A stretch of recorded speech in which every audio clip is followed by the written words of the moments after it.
Hai, selamat pagi. Saya Evi Sayono. Pagi hari ini saya masih akan membacakan buku yang berjudul Should I Stay or Should I Go?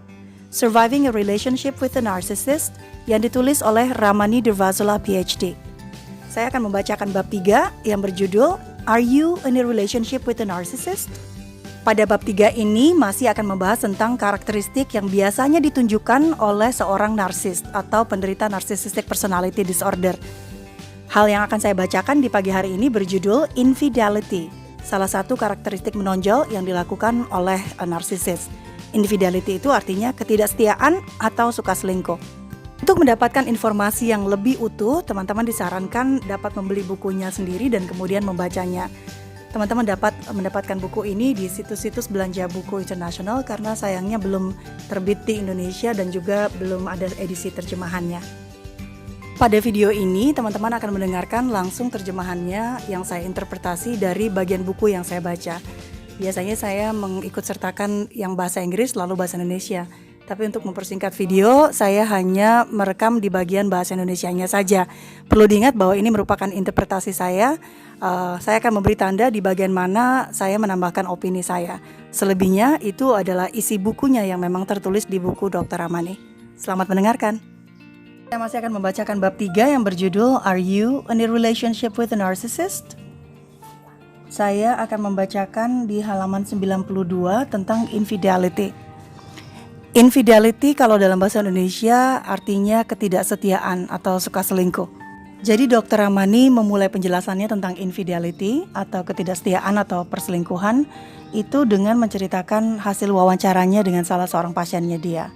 Seorang perempuan yang telah menikah selama 20 tahun dengan penderita narcissistic personality disorder dan akhirnya memilih untuk bercerai. Infidelity, suka selingkuh. Mantan suami saya memiliki hubungan lain di luar pernikahan kami selama bertahun-tahun. Ketika akhirnya seorang anggota keluarga memberitahukan saya tentang perselingkuhan ini, saya memutuskan untuk keluar dari rumah. Setelah 20 tahun menjalani pernikahan dengan 3 orang anak dan diabaikan selama puluhan tahun, bekerja 3 jenis pekerjaan yang berbeda untuk dapat mendukungnya dan juga seninya.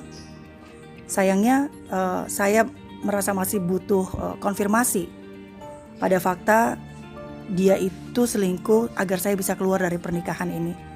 Ketika saya kemudian bertanya kepadanya, mengapa dia selingkuh? Jawabannya seperti ini. Karena kamu tidak pernah berada di situ untuk saya. Jadi kan tadi diceritakan bahwa si perempuan ini tuh harus bekerja 3 jenis pekerjaan yang berbeda supaya dia bisa mendukung atau menafkahi suaminya karena suaminya tidak bekerja dan kemudian untuk mendukung kegiatan suaminya dalam bidang seni. Yang namanya kerja 3 jenis pekerjaan pastinya akan melelahkan dan juga menghabiskan waktu, time consuming. 3 pekerjaan loh, bukan 1. Kan karena dia si laki-laki ini tidak bekerja, makanya si perempuannya harus punya 3 jenis pekerjaan berbeda. Kalau yang namanya 3 jenis pekerjaan berarti akan banyak waktu tersita untuk bekerja. Again, bekerjanya untuk mensupport si laki-laki. Tapi ketika si perempuannya mengalami kesibukan luar biasa akibat 3 jenis pekerjaan dan kemudian tidak pernah berada di situ untuk mendukung si suami, suaminya malah nyalahin. Ya karena kamu gak pernah berada di situ untuk saya. Hello. Kan ini semua tidak akan terjadi kalau misalnya si suaminya punya pekerjaan, mau bekerja dan kemudian menafkahi istrinya. Tapi ya itu, namanya narsisis pasti akan nyalahin orang lain. Baik, kita lanjut baca yuk paragraf berikutnya. Masih di halaman 92. Semua narsisis itu suka selingkuh. Malahan Dr. Ramani sering mengutip bahwa narsisisme adalah prediktor atau penanda utama dari perselingkuhan yang terjadi di sebuah hubungan. Memang benar bahwa tidak semua perselingkuhan itu merupakan salah satu penanda bahwa si pelakunya pasti seorang penderita narsisisme. Namun demikian terdapat proporsi yang signifikan bahwa penderita narsisis itu sering sekali terlibat dalam perselingkuhan dalam hubungannya dia. Dan seperti senario di cerita di atas, mereka itu mahir sekali membuatnya seakan-akan mereka melakukan perselingkuhan itu karena salahnya kita. Perselingkuhan atau infidelity bentuknya bisa bermacam-macam.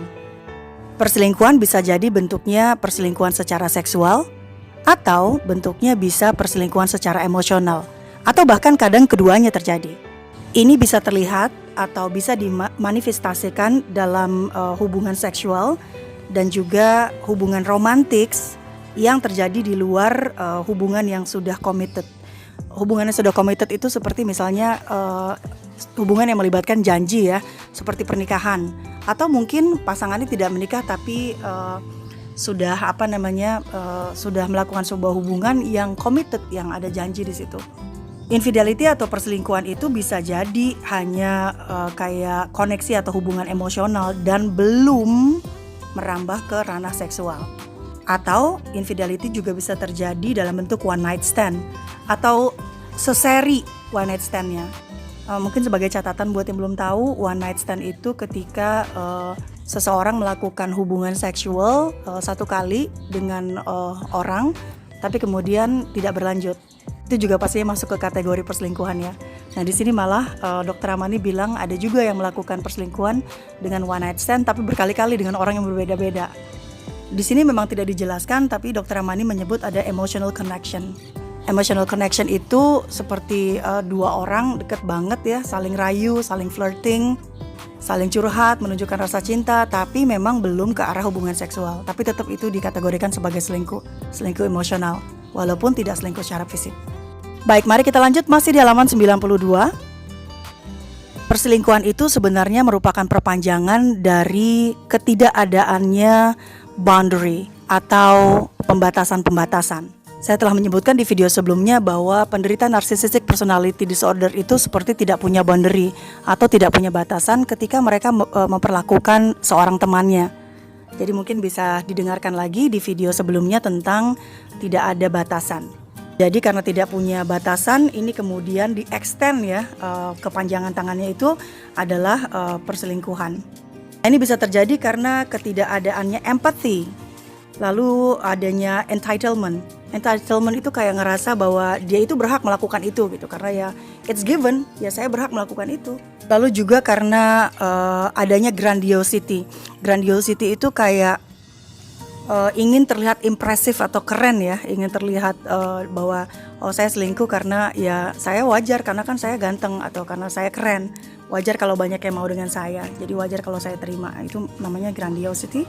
Kemudian perselingkuhan bisa terjadi karena adanya keinginan yang terus menerus untuk mendapatkan atau untuk bisa memenuhi kebutuhannya. Kebutuhannya itu macam-macam ya. Mungkin ada kebutuhan seksual, ada kebutuhan ekonomi dan lain-lain. Jadi karena dia ingin memenuhi kebutuhan dalam dirinya dia, maka akhirnya penyebab-penyebab tadi itu puncaknya adalah memiliki affair atau perselingkuhan.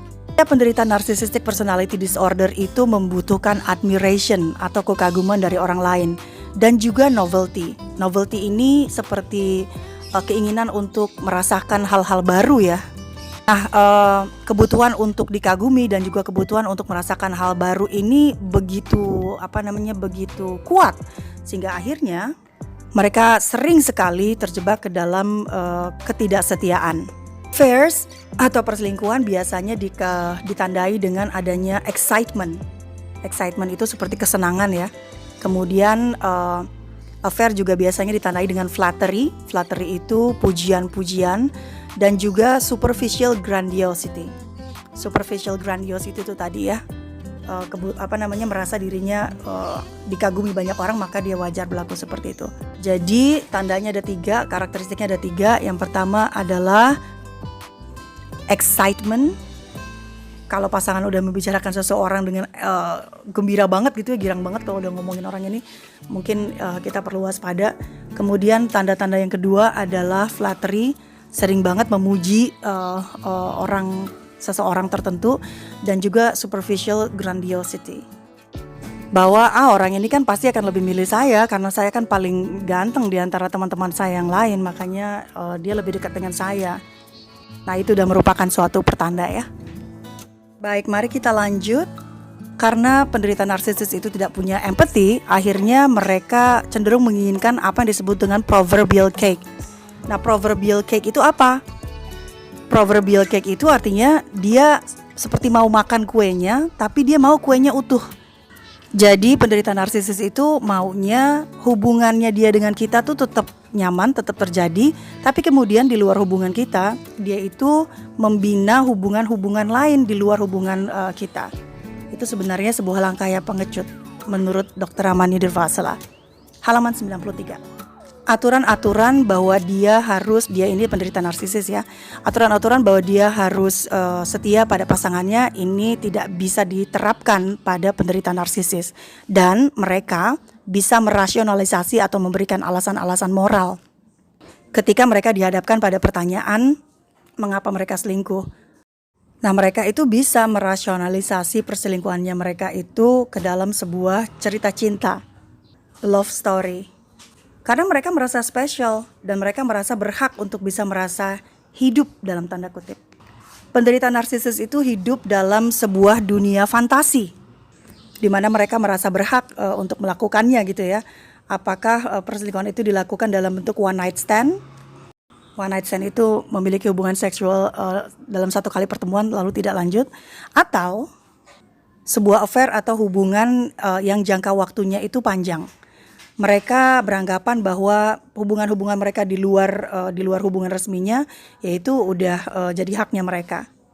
Dan karena para penderita narsisis atau narsisis ini tidak punya empati, maka mereka tidak akan ngerasa bersalah gitu ya. Biasanya kan kalau orang yang normal atau orang yang sehat secara kejiwaan, kalau dia selingkuh itu dia seperti dihantui perasaan bersalah. Perasaan bersalah pada Tuhan atau perasaan bersalah kepada pasangannya. Tapi tidak demikian halnya dengan si narsisis. Mereka gak akan merasa bersalah sama partnernya kalau mereka selingkuh. Kenapa? Orang empati gak punya.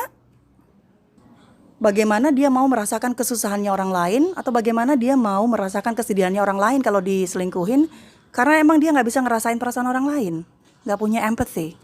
Nah, ketidaksetiaan atau perselingkuhan ini macam-macam bentuknya. Ada yang misalnya sering datang ke pusat hiburan orang dewasa. Maksudnya ini kayak dicerita di awal buku ini, cerita tentang Rachel dan John. Nah, si Johnnya ini yang dokter, kemudian dia sering banget datang ke tempat klub-klub striptease atau tari-tarian yang tanpa busana. Atau perselingkuhan juga bisa terjadi ketika mereka punya one night stand saat mereka melakukan perjalanan untuk bisnis. Di mana mereka harus keluar kota, menginap di luar kota, kemudian ketika menginap di luar kota itu mereka melakukan hubungan seksual one night stand dengan orang lain. Atau perselingkuhan atau ketidaksetiaan juga bisa muncul dalam bentuk memiliki hubungan percintaan jangka panjang di luar partner resmi. Nah, banyak sekali orang yang kesulitan untuk bisa sembuh kembali setelah mereka diselingkuhi. Kenapa? Karena perselingkuhan adalah pelanggaran fundamental terhadap apa yang namanya kepercayaan. Kalau misalnya perselingkuhan ini muncul berulang kali, ini bisa membuat kejatuhan secara psikologis terhadap korban yang diselingkuhi, termasuk diantaranya depresi, anxiety. Anxiety itu kayak apa ya? Kayak terus-terusan merasa cemas dan ketakutan. Atau bentuknya dapat juga orang yang diselingkuhi itu bermasalah dengan kesehatannya dia. Baik, mari kita lanjut. Apakah orang bisa membuat kesalahan? Maksudnya tergoda untuk melakukan infidelity dalam sebuah hubungan ya? Iya, tentu saja. Orang bisa jadi melakukan sebuah kesalahan. Kalau perselingkuhannya cuma terjadi satu kali ya, one episode of infidelity, itu bukan merupakan diagnosis dari narsisisme. Namun demikian, kalau infidelity atau ketidaksetiaannya ini kemudian dibarengi dengan chronic problem atau problem kronis, poor boundary. Poor boundary itu tidak punya batasan bagaimana dia memperlakukan orang lain selain pasangannya. Kalau misalnya itu dibarengi dengan infidelity, kemudian dibarengi lagi dengan pola-pola yang sudah diceritakan di atas, maka kemungkinan besar bahwa infidelity atau ketidaksetiaan ini merupakan pertanda bahwa pasangan kita itu adalah penderita narsisisme pathological. Sebagai aturan, perlu diingat bahwa infidelity atau ketidaksetiaan itu sifatnya careless. Careless, care itu peduli, less itu tidak. Berarti perselingkuhan merupakan suatu pertanda bahwa dia tidak peduli. Itu aturan pertama. Yang kedua, perselingkuhan itu unkind. Unkind itu artinya tidak baik. Kind itu artinya baik hati. Un itu artinya tidak. Berarti ya orangnya tidak baik hati ya. Kemudian sloppy. Sloppy itu ceroboh. Kalau infidelity terjadi dalam hubungan kita, maka itu seperti sebuah wake up call.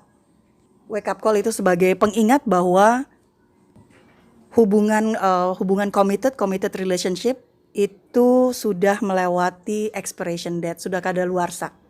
Red flags, infidelity. Red itu artinya merah, flags itu artinya bendera. Jadi red flags ini merupakan tanda-tanda ya. Jadi di sini akan diceritakan oleh Dr. Amani bahwa kalau tanda-tanda ini muncul di awal-awal sebuah hubungan, maka ini waktunya kita untuk step back, mundur sebentar, jeda, lalu berpikir apa yang harus kita lakukan dengan hubungan kita ini. Baik, mari kita baca red flags-nya apa saja di halaman 93 dan 94. Red flags, infidelity. If early in the relationship you have observed this pattern, or your partner's behavior is strongly suggestive of it, then take a pause. If he confesses to a pattern of cheating in the past, take a deep breath. Jika di awal-awal hubungan kita, kemudian kita mengamati bahwa polanya partner kita atau pasangan kita itu seperti merujuk ke arah-arah suka selingkuh, maka jeda dulu. Kalau misalnya partner kita kemudian mengakui bahwa sebelum dengan kita, pada hubungan sebelumnya dia pernah menyelingkuhi pasangan sebelumnya, maka kita dianjurkan untuk menarik napas panjang. Mari kita lanjut halaman 94. Kebanyakan para penderita narsisis kalau udah ketahuan selingkuh, pasti mereka akan ngomong, oh aku udah kapok, aku udah dapat pelajaran dan gak akan lagi-lagi dia begitu. Tapi kita perlu ingat bahwa perselingkuhan ini bukanlah kejadian yang akan terjadi satu kali saja. Ini akan terjadi berulang kali. Tetap bisa terjadi selingkuh padahal kita udah mengamati atau menjaga dia baik-baik. Kita juga disarankan untuk mengamati polanya si pasangan kita ini. Apalagi pola yang terkait boundary violating. Boundary violating itu adalah kayak tidak memiliki batasan bagaimana dia harus berperilaku terhadap teman-temannya dari lawan jenis. Misalnya kayak gini, dia udah putus sama mantan pasangannya tapi masih tetap deket banget. Nah itu udah red flag. Dia ingin pergi dari kita sebentar tapi kemudian dia bertemu tatap muka cuma sendirian dengan teman perempuannya. Ini juga red flag. Lalu kita juga disarankan untuk mengamati polanya di sosial media. Lihat di sosial medianya dia, apakah ada salah satu teman tertentu yang diberikan perhatian berlebihan? Ingat, ini adalah red flag juga. Kita juga disarankan untuk tidak jatuh ke dalam perangkap cool chick. Cool chick itu maksudnya kayak gini. Itu perempuan kan cuman teman dan anaknya tuh luwes banget. Dia itu ramah sama siapa saja termasuk kepada saya. Nah itu cool chick. Kalau kita tidak nyaman dengan apa yang dia lakukan, katakan sesuatu padanya. Jika kemudian ini tidak dibarengi atau tidak diikuti dengan perubahan perilaku darinya, maka waktunya kita untuk jeda sebentar lalu mereevaluasi hubungan kita. Baik, saya akan akhiri bacaan saya di hari ini sampai di halaman ke-94, penjelasan tentang salah satu karakteristik dari penderita narsisis, yaitu infidelity atau ketidaksetiaan atau suka selingkuh.